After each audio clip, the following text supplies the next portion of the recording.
Baik, selamat pagi teman-teman. Jumpa lagi bersama saya di mata kuliah Hukum Lingkungan. Kali ini kita akan membahas kajian lingkungan hidup strategis, di mana ini merupakan kelanjutan dari materi kita sebelumnya yang bicara tentang instrumen pencegahan, pencemaran, dan atau perusakan lingkungan hidup. Kemarin kita sudah bicara tentang tata ruang, ya, yang merupakan salah satu instrumen. Selanjutnya yang akan kita bahas adalah KLHS, ya, kajian lingkungan hidup strategis.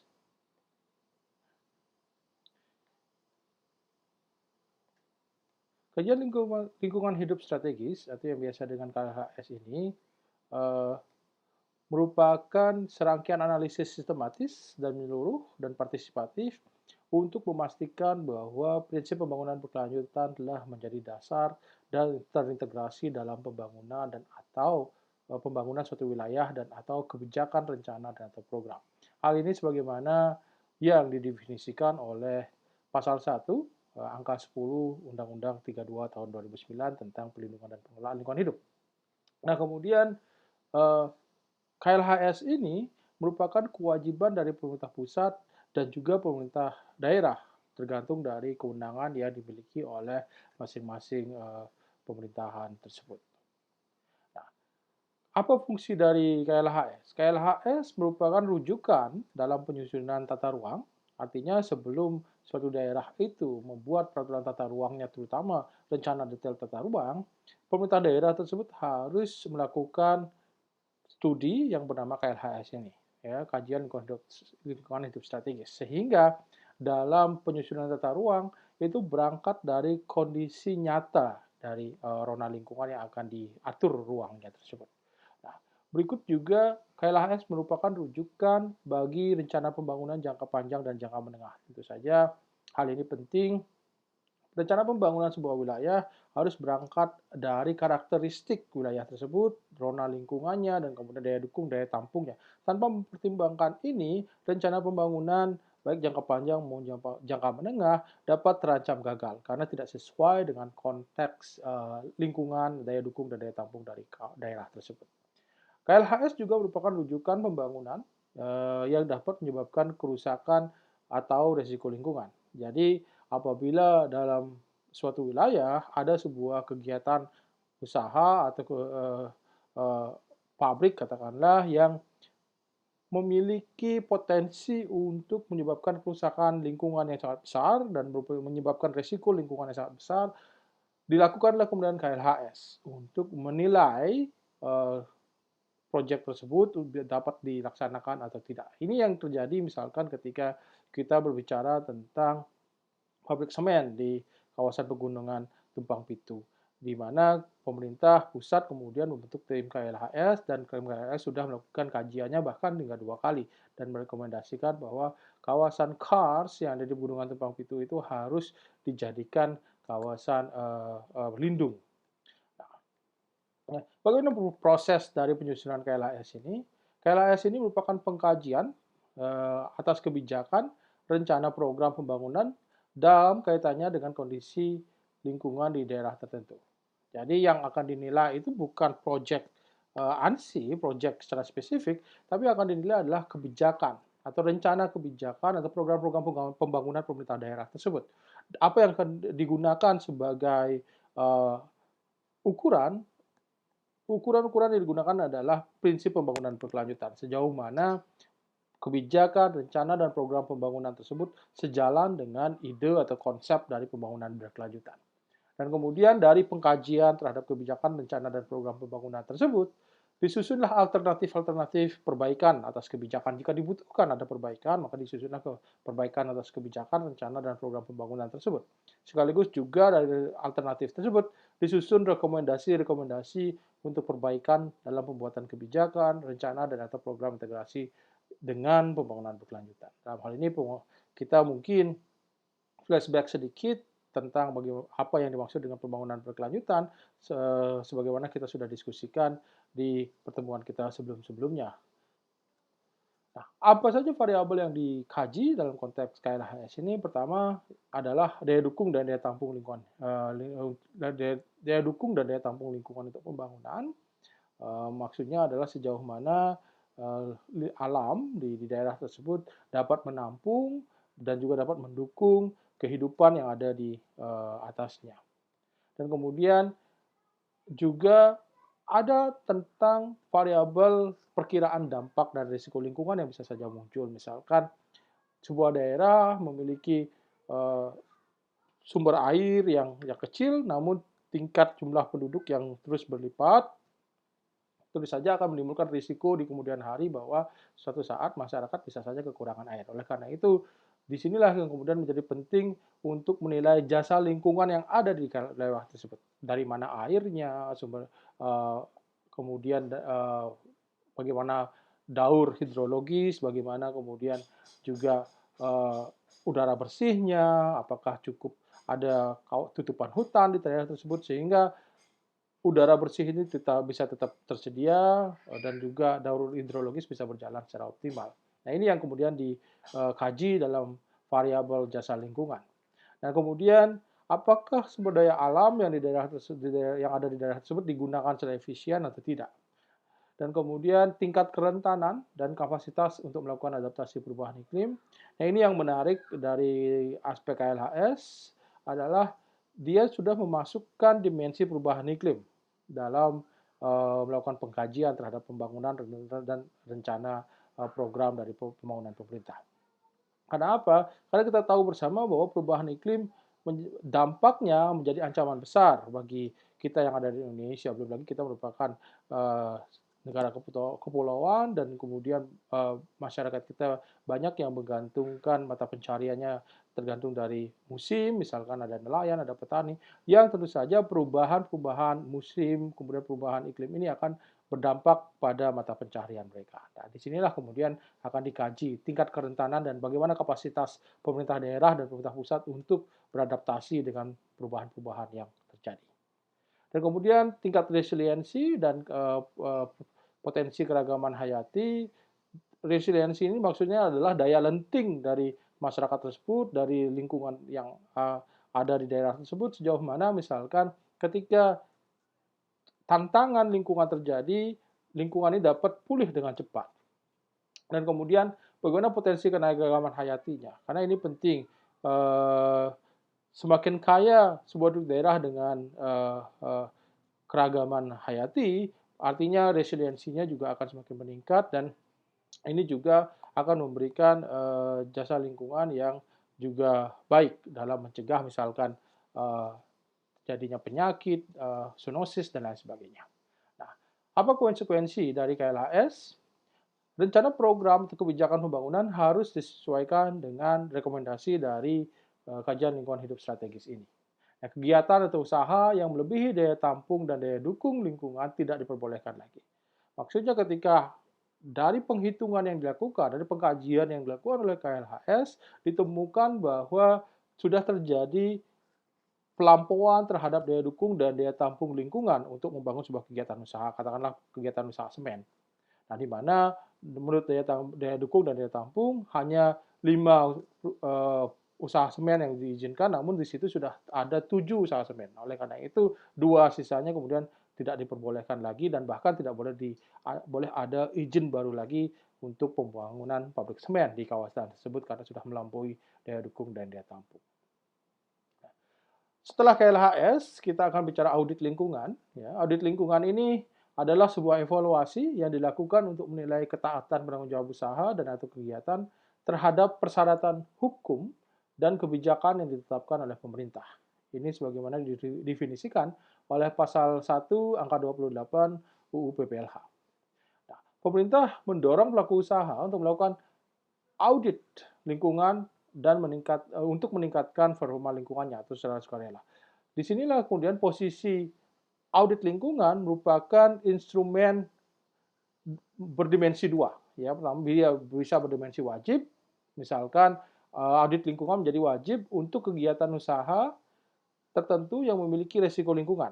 Yang kedua, dia juga menjadi wajib apabila pihak yang bertanggung jawab atas usaha atau kegiatan tersebut menunjukkan ketidaktaatan kepada hukum dan kebijakan lingkungan.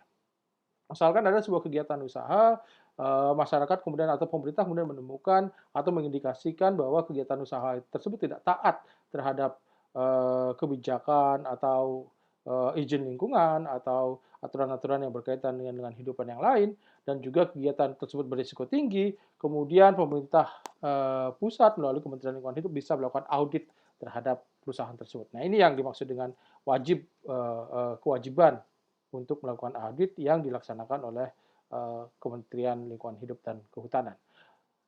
Yang kedua, dimensi yang kedua, dia bersifat sukarela. Jadi tanpa harus dipaksa oleh pemerintah untuk melakukan audit lingkungan dalam kondisi yang saya sebutkan sebelumnya, sebuah perusahaan juga bisa meminta melakukan audit. Ya, ini tujuannya adalah untuk membangun kepercayaan publik, untuk membangun public relation kepada masyarakat, menunjukkan kepada masyarakat bahwa perusahaan mereka comply terhadap aturan-aturan yang berkaitan dengan hukum lingkungan atau kebijakan lingkungan yang ada. Ini juga mirip seperti fungsi dari CSR, jadi meningkatkan kepercayaan publik kepada perusahaan tersebut sehingga konsumen dari perusahaan tersebut bisa merasa bahwa produk yang dihasilkan adalah produk yang bertanggung jawab terhadap lingkungan. Kemudian kalau kita lanjutkan ya audit yang wajib ini pada poin 2 terutama yang perusahaan yang diindikasikan tidak taat terhadap lingkungan berdasarkan pemantauan dan masukan dari badan pemerintah yang bertanggung jawab atas usaha dan atau kegiatan tersebut, Badan Lingkungan Hidup Daerah, Kementerian Lingkungan Hidup dapat melaksanakan atau meminta pihak ketiga yang independen untuk melaksanakan audit lingkungan. Biaya yang ditimbulkan dibebankan kepada pihak yang bertanggung jawab atas usaha dan kegiatan yang diaudit. Nah, ini yang saya jelaskan sebelumnya bahwa ketika ada indikasi sebuah perusahaan yang bergerak di usaha tertentu atau kegiatan tertentu yang memiliki risiko lingkungan, namun ada indikasi bahwa dia tidak mentaat terhadap kebijakan dan aturan mengenai lingkungan, inilah kemudian dilaporkan kepada Kementerian Lingkungan Hidup untuk memohon kepada Kementerian Lingkungan Hidup dan Kehutanan melaksanakan audit. Bisa dilakukan oleh auditor langsung dari kementerian maupun bisa minta kepada pihak ketiga yang independen yang menguasai teknis dari audit lingkungan untuk melakukan audit atas perusahaan tersebut. Siapa yang bisa menjadi auditor lingkungan? Auditor lingkungan, pertama persyaratannya bahwa dia adalah ahli yang memiliki sertifikat untuk melakukan audit lingkungan. Jadi harus ada persyaratan administrasinya di mana dia nyata-nyata merupakan ahli yang ditunjukkan melalui sertifikat, dan kemudian kompetensi yang harus dikuasai adalah pertama memahami prinsip, metodologi, dan tata kelola untuk melaksanakan audit lingkungan. Ini adalah persyaratan yang lazim untuk dipenuhi. Kemudian kompetensi yang kedua adalah melaksanakan audit lingkungan mulai dari tahap perencanaan, implementasi, pengambilan keputusan, dan pelaporan. Yang ketiga adalah menyusun rekomendasi untuk meningkatkan ketaatan dan tindak lanjut audit. Nah, prosedur ini kemudian diatur secara detail melalui Keputusan Menteri Lingkungan Hidup nomor 3 tahun 2013 tentang audit lingkungan. Teman-teman bisa cek di dalamnya. Yang akan kita bicarakan selanjutnya adalah instrumen yang lazim teman-teman dengarkan atau diskusikan, yakni bernama analisis mengenai dampak lingkungan atau AMDAL. Jika kita bicara tentang kajian lingkungan hidup, jadi kajian lingkungan hidup itu bisa dibedakan berdasarkan pada fasenya dan kemudian siapa yang bertanggung jawab untuk melaksanakan fase-fase tersebut. Jika dalam fase kebijakan, rencana, dan program, itu kajian lingkungan hidupnya yang kita kenal dengan nama KLHS itu tadi ya kita bahas. Ya, kajian lingkungan hidup strategis itu berada di tataran kebijakan, rencana, dan program. Tapi ketika kita masuk pada fase project, ya, nah, project itu fasenya sudah berada di kajian lingkungan hidup yang bernama AMDAL. Ya, dan kewajiban ini diserahkan kepada pemrakarsa dari proyek tersebut. Jadi, apa beda KLHS dengan AMDAL? Pertama, bedanya adalah di fase mana kajian ini dilakukan, dan kemudian siapa yang harus melakukan. Jika Strategic Environmental Assessment atau KLHS, fasenya berada di ranah kebijakan, rencana, dan program, dalam hal ini dilaksanakan oleh pemerintah, yang merupakan kewajiban pemerintah pusat maupun pemerintah daerah, sedangkan pada fase proyek itu kajian lingkungannya adalah AMDAL atau Environmental Impact Assessment yang merupakan kewajiban dari pelaku usaha. Jadi pemerintah sudah tidak campur tangan lagi di ranah proyek karena ranah proyek merupakan ranah yang menjadi tanggung jawab dari pemerintah. Nah, pemerintah hanya bermain di ranah uh, policy, plan, dan program ini. Ini yang teman-teman harus pahami. Kemudian, apa definisi legal dari AMDAL? AMDAL merupakan kajian mengenai dampak penting suatu usaha dan atau kegiatan yang direncanakan pada lingkungan hidup yang diperlukan dalam proses pengambilan keputusan tentang penyelenggaraan usaha dan atau kegiatan.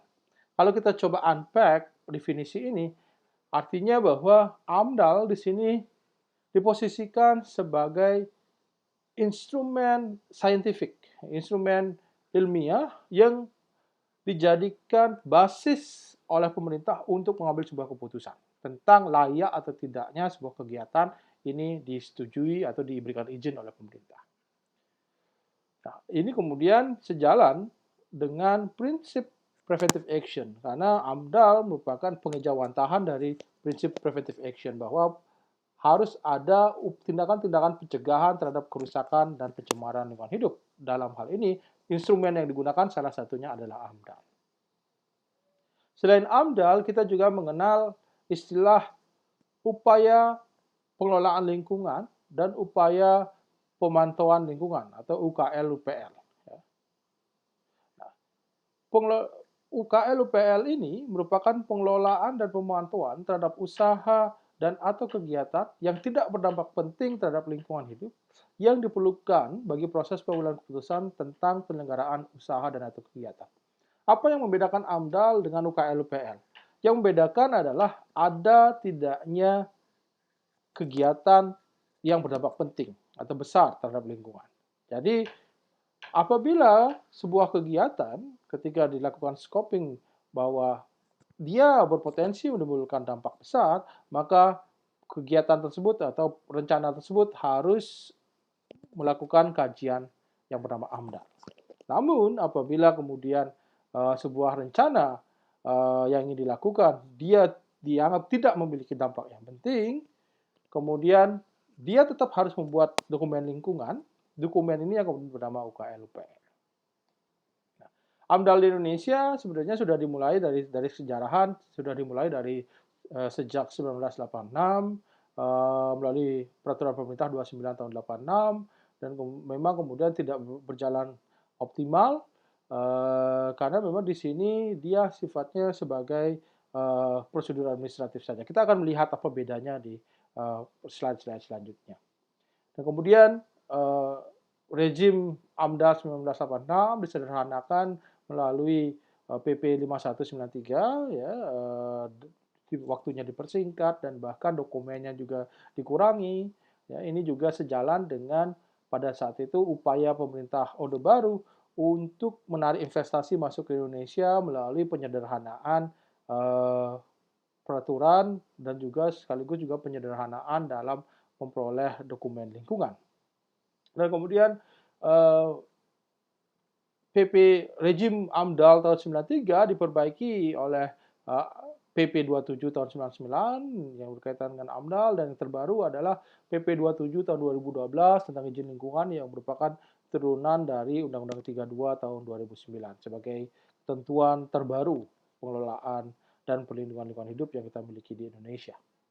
Nah, jika kita lihat perbandingan rezim AMDAL-nya, teman-teman bisa baca di publikasi Profesor Carol Warren dan saya sendiri tahun 2018 di Asia Pacific Journal of Environmental Law, di mana kami mendiskusikan tentang evolusi AMDAL yang terjadi dari rezim 86 sampai dengan yang terbaru 2012 dan apa kontinuitas, apa yang membedakan dan apa yang masih berlangsung hingga hari ini di ketentuan AMDAL ini.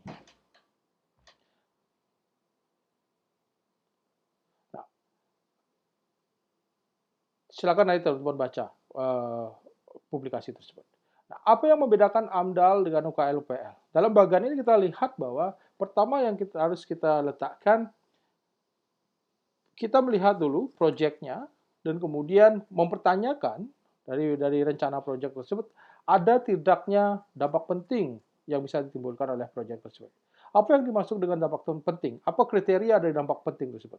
Dampak penting ya kriterianya ada beberapa. Yang pertama adalah jumlah populasi yang terkena dampak. Jadi kita bicara tentang berapa banyak masyarakat yang akan terkena dampak dari proyek tersebut. Yang kedua adalah luasan areal yang terkena dampak, seberapa luas sih areal yang digunakan untuk proyek dan seberapa luas pula dampak yang bisa ditanggung oleh areal-areal tersebut.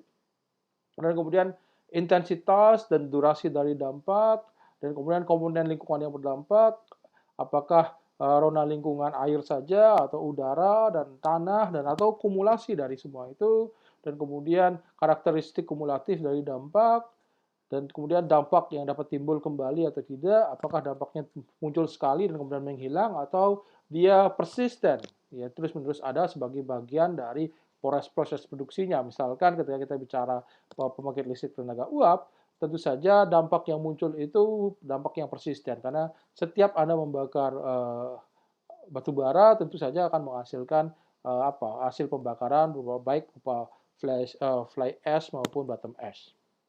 Nah, yang berikutnya adalah kriteria lain sesuai dengan perkembangan pengetahuan dan teknologi. Jadi yang huruf G merupakan kartu pengaman untuk membuka ruang bahwa tidak menutup kemungkinan bisa saja di kemudian hari ditemukan teknologi-teknologi yang bisa mengatasi dampak penting tersebut. Oleh karena itu, ketika ada teknologi yang bisa mengatasi dampak tersebut, dan dia tidak lagi kemudian bisa disebut sebagai dampak penting, sehingga dia menjadi tidak wajib AMDAL. Nah, berdasarkan pada kriteria ini, pertanyaannya adalah, ada tidak kriteria ini? Kriteria ini bukan sifatnya kumulatif, tapi alternatif. Ya. Nah, jika dia tidak ada potensi terjadinya dampak penting berdasarkan kriteria A sampai G ini, maka proyek tersebut harus membuat UKL-UPL, upaya pengelolaan dan pemantauan lingkungan hidup.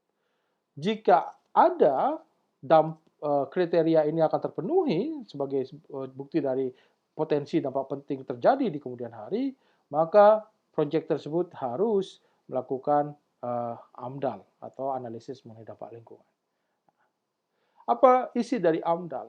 Ya, AMDAL itu kan berisikan kajian atas dampak lingkungan, ya, dampak apa yang bisa muncul dari kegiatan usaha tersebut, dan kemudian evaluasi atas aktivitas yang diusulkan, dan kemudian ada juga rekomendasi masyarakat, masukan masyarakat. Karena apa?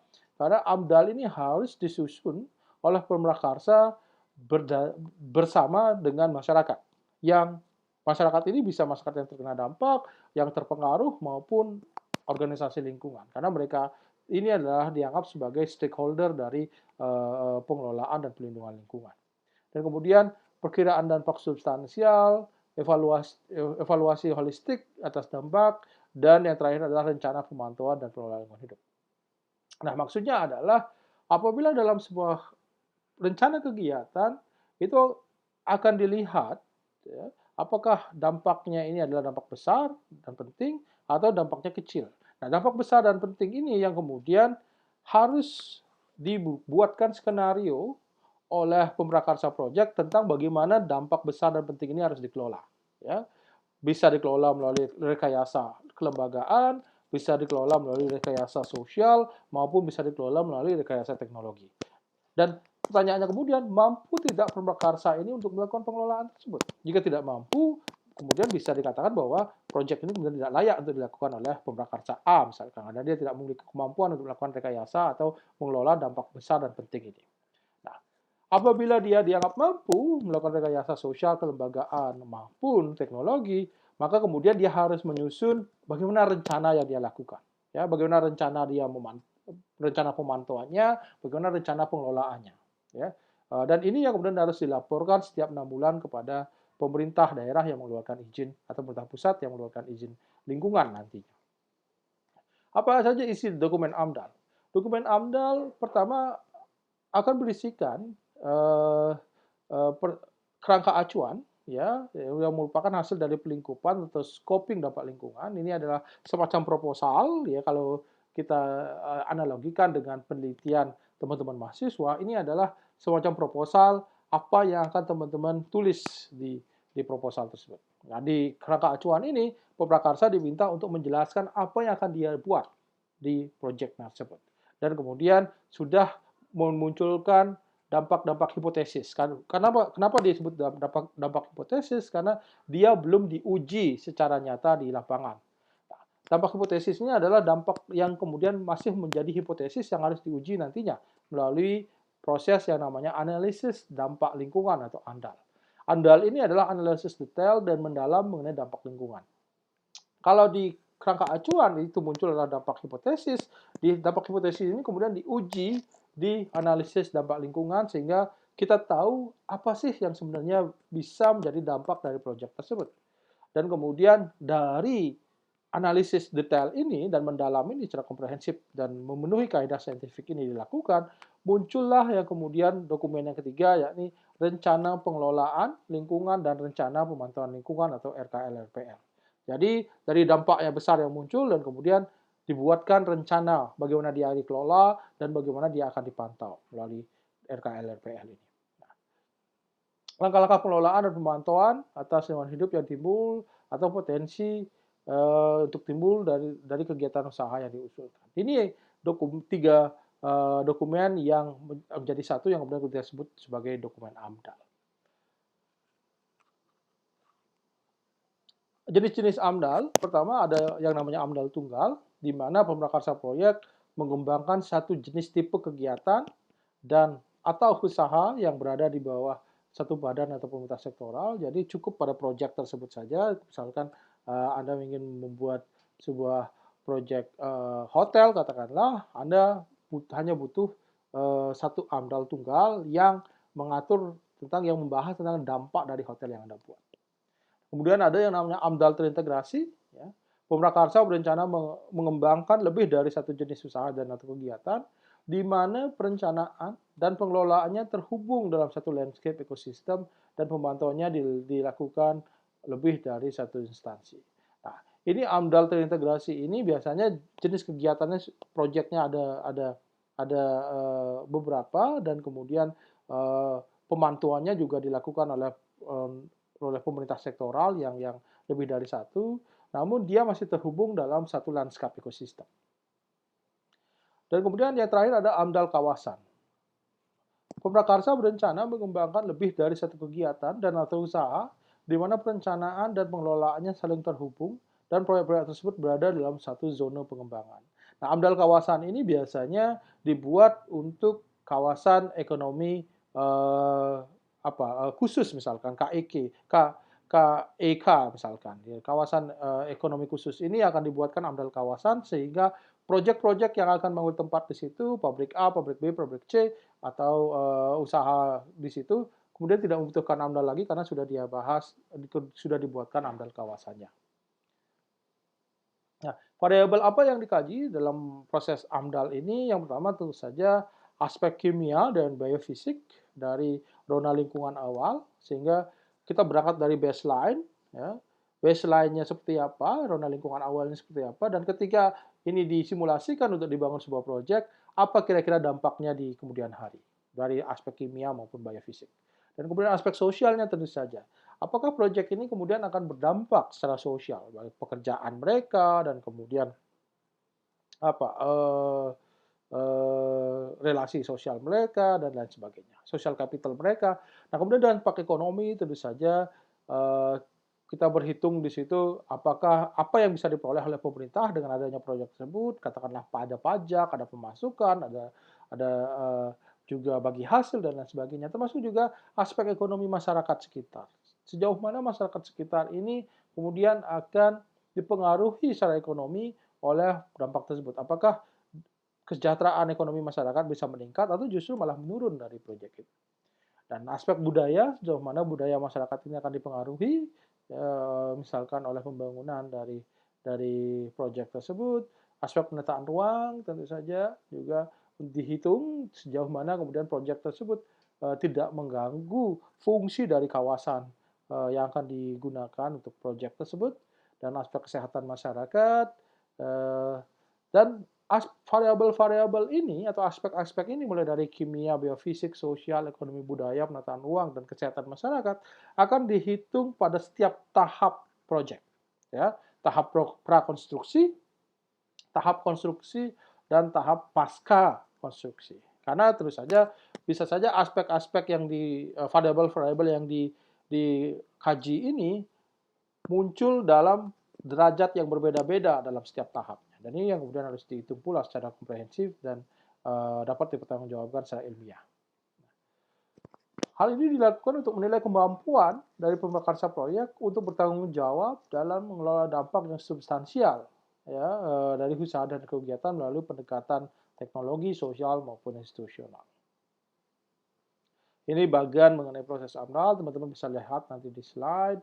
Akan mulai dari bagaimana pemrakarsanya melakukan mengajukan proposal, dan kemudian dari proposal ini akan disampaikan kepada masyarakat bahwa ada proposal project dan masyarakat memberikan masukan, dan kemudian dilakukan scoping, lanjutkan pada penyusunan KA dan AMDAL, dan kemudian dinilai di sini bukan Bapedal lagi, mohon maaf, ini masih Bapedal, tapi sebenarnya komisi penilai AMDAL, ya, dan kemudian dilakukan assessment, publik kemudian melakukan review juga, dan dalam setiap tahap ini masyarakat diharapkan atau publik diharapkan untuk ikut melakukan pemantauan dan ikut juga untuk memberikan masukan dan bahkan untuk men-challenge putusan yang diambil oleh pemerintah dalam proses AMDAL. Ini yang ideal secara normatif dikonstruksikan, di mana masyarakat partisipasi masyarakat dalam proses AMDAL ini menjadi penting untuk dilakukan. Namun sayangnya ketika kita bicara konteks hari ini, di mana RUU Cipta Kerja atau Omnibus Law sudah dimasukkan ke DPR dan akan masuk dalam tahap pembahasan. Kalau kita lihat proses AMDAL di RUU Cipta Kerja tersebut, ada amputasi dan ada reduksi terhadap partisipasi masyarakat dalam proses AMDAL, di mana yang bisa diberikan kewenangan, diberikan hak untuk berpartisipasi adalah masyarakat yang terkena dampak, dan itu pun masih dipersempit lagi, masyarakat yang terkena dampak langsung. Jadi masyarakat yang terkena dampak tidak langsung itu tidak bisa lagi melakukan review dan memberikan masukan dalam proses AMDAL.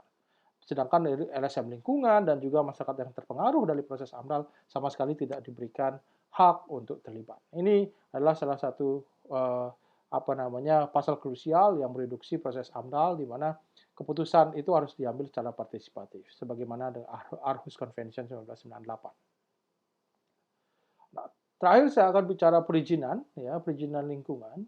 Perizinan lingkungan ini terdiri dari dua jenis. Yang pertama namanya izin lingkungan, yang kedua adalah izin perlindungan dan pengelolaan lingkungan hidup. Apa bedanya? Izin lingkungan adalah izin yang wajib dimiliki setiap orang untuk melakukan usaha dan atau kegiatan yang wajib AMDAL atau UKL-UPL dalam rangka perlindungan dan pengelolaan lingkungan hidup sebagai persyaratan untuk memperoleh izin usaha dan izin kegiatan. Maksudnya adalah ketika sebuah kegiatan sudah dinyatakan layak melalui proses AMDAL-nya dan kemudian sudah dilakukan layak lingkungan, dikeluarkanlah rekomendasi kelayakan lingkungan oleh Komisi Penilai AMDAL.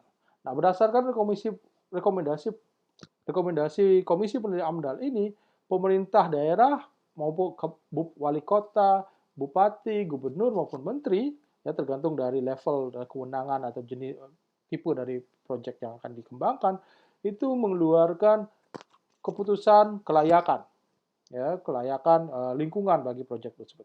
Nah, dari keputusan kelayakan ini kemudian dilanjutkan untuk mengeluarkan izin lingkungan.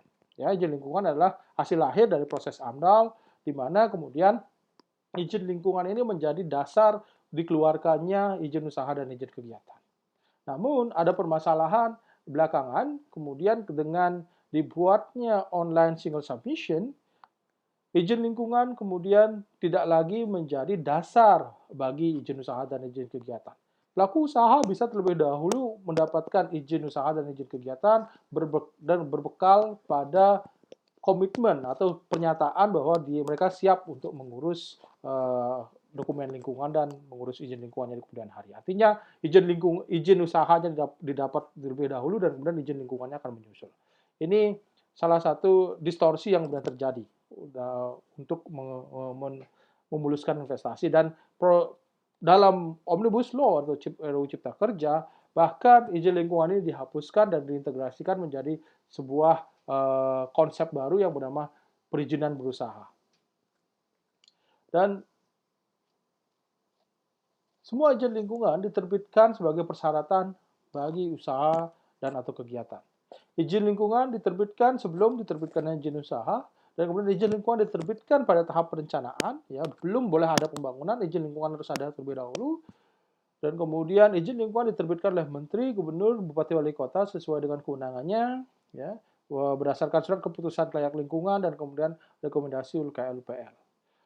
Menteri, Gubernur, atau Wali Kota dapat mendelegasikan keputusan kelayakan lingkungan dan atau rekomendasi UKLUPL kepada pejabat yang ditetapkan oleh Menteri, Gubernur, Bupati, dan Wali Kota. Maksudnya adalah, misalkan daerah tersebut sudah memiliki unit perizinan satu pintu. Nah, kepala unit perizinan satu pintu ini yang kemudian didelegasikan keputusan untuk membuat kelayakan lingkungan oleh pejabat terkait, bisa menteri, gubernur maupun bupati, wali kota. Nah, tentu saja bagaimana proses pengajuan izin lingkungan, yang mulai dari harus ada penyusunan AMDAL atau KLPL, tergantung dari apakah Anda proyek Anda harus wajib AMDAL atau UKLPL, dan kemudian penilaian AMDAL dan pemeriksaan UKLPL yang dilakukan oleh Komisi Penilaian AMDAL. Kemudian apabila Komisi Penilaian AMDAL sudah menyatakan bahwa proyek Anda ini layak lingkungan, dikeluarkanlah surat keputusan kelayakan lingkungan, rekomendasi kelayakan lingkungan oleh tim AMDAL, tim Komisi AMDAL, dan kemudian dari tim Komisi AMDAL dikeluarkanlah surat keputusan kelayakan lingkungan oleh pemerintah terkait, dan kemudian pelaku usaha memohon diterbitkan izin lingkungan. Dituliskan secara tertulis kepada Gubernur, Menteri, Bupati, Wali Kota, disampaikan bersamaan dengan pengajuan penilaian AMDAL, RKL, RPL, dan pemeriksaan UKLPL. Syaratnya harus ada dokumen AMDAL-nya atau formulir UKLPL, dokumen pendirian usaha dan atau kegiatan, profil usaha dan atau kegiatan. Jangka waktu pengumuman sejak persyaratan permohonan izin dinyatakan lengkap, izin lingkungan harus diterbitkan paling lama 100 hari, kemudian izin lingkungan berlaku mengikuti masa berlaku izin usaha. Menteri, Gubernur, dan Wali Kota sesuai dengan kewenangannya wajib mengumumkan kepada masyarakat terhadap permohonan dan keputusan izin lingkungan. Jadi masyarakat yang terlibat atau masyarakat yang bisa terkena dampak bisa mengetahui, ya, apa keputusan yang sudah diambil oleh pemerintah, dan kemudian pengumuman kepada masyarakat disampaikan melalui multimedia, papan pengumuman di lokasi dan atau di kegiatan. Jadi diberikan informasi kepada masyarakat menggunakan media yang paling mudah untuk diakses oleh masyarakat tersebut. Nah, penolakan dan pembatalan izin lingkungan, ya, Menteri, Gubernur, Bupati, Wali Kota sesuai dengan kewenangannya wajib menolak permohonan izin lingkungan apabila tidak dilengkapi dengan AMDAL atau KLPL. Dalam hal izin lingkungan ditolak, ya, penanggung jawab usaha dan atau kegiatan tidak dapat mengajukan izin usaha dan atau izin kegiatan. Menteri, Gubernur, Bupati, Wali Kota sesuai dengan kewenangannya wajib membatalkan izin lingkungan apabila persyaratan yang diajukan dalam permohonan izin mengandung cacat hukum, kekeliruan, penyalahgunaan, serta ketidakbenaran, dan atau pemalsuan data, dokumen, dan atau informasi.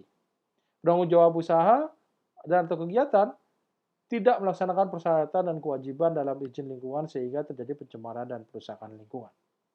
Nah, muatan izin lingkungan ini akan merujuk pada surat kelayakan lingkungan, keputusan kelayakan lingkungan akan berisi jumlah dan jenis izin PPLH yang dibutuhkan, dan kemudian kewajiban tanggung jawab usaha dan atau kegiatan merujuk pada keputusan kelayakan lingkungan, tentang rencana kelola lingkungan hidup merujuk pada keputusan kelayakan usaha dan atau kegiatan, rencana pemantauan lingkungan hidup merujuk pada keputusan kelayakan lingkungan, kewajiban lain yang ditentukan oleh Menteri, Gubernur, bupati dan atau wali kota. Rekomendasi untuk peroleh izin dan atau mentaati peraturan perundang-undangan instansi terkait, dan isinya salah satunya adalah masa berlaku dari izin lingkungan itu.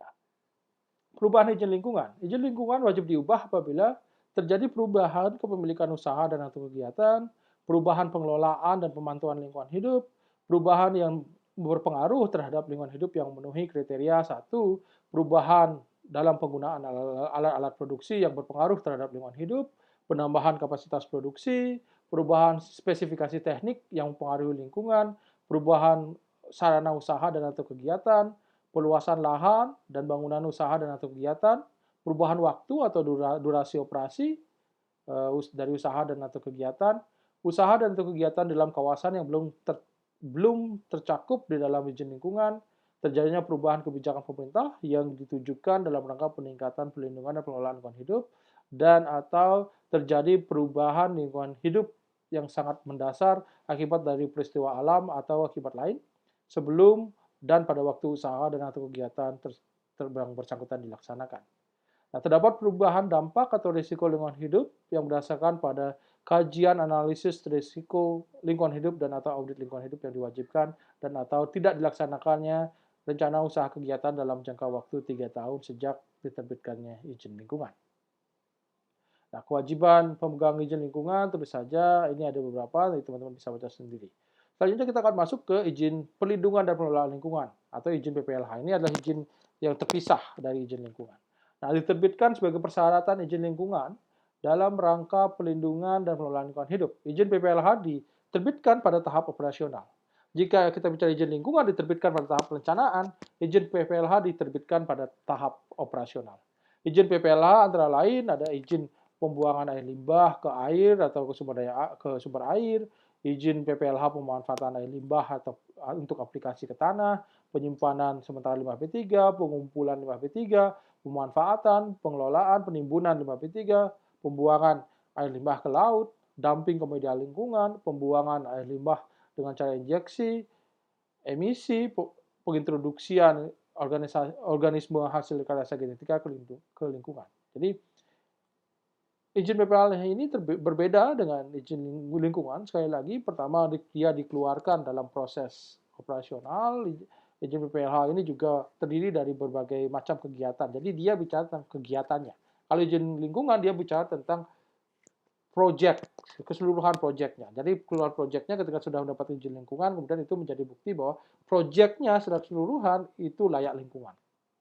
Tapi kemudian ketika kita bicara per kegiatan itu yang kemudian bisa menimbulkan dampak lingkungan dipersyaratkan harus memiliki izin PPLH. Jika misalkan sebuah kegiatan menghasilkan limbah B3, maka dia harus memiliki izin misalkan bisa pengolahan, bisa pemanfaatan, pengumpulan, penimbunan limbah B3. Nah, muatan izin PPLH, persyaratan teknis yang lebih rinci, indeks atau parameter lingkungan kuantitatif dan kualitatif yang dengan merujuk pada peraturan menteri, sertifikat kompetensi yang harus diperoleh, persyaratan yang ditetapkan oleh pejabat yang berwenang. Kewajiban pengelolaan dan pemantauan lingkungan hidup untuk tercapainya perlindungan dan pengelolaan lingkungan hidup, serta masa berlaku izin PPLH sesuai dengan masa berlaku izin usaha dan izin kegiatan. Nah, sinkronisasi izin PPLH dengan izin lingkungan. Izin PPLH diterbitkan berdasarkan persyaratan yang tercantum dalam izin lingkungan. Di izin lingkungan artinya dia akan mencantumkan apa saja izin PPLH yang harus diperoleh oleh pelaku usaha tersebut.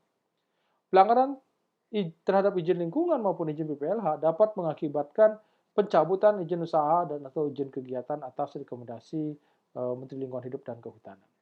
Saya rasa itu saja yang bisa saya sampaikan untuk pagi hari ini. Silakan teman-teman nanti baca literaturnya lebih lanjut untuk kita berdiskusi. Jika ada pertanyaan, silakan nanti teman-teman sampaikan melalui email maupun melalui WhatsApp. Terima kasih.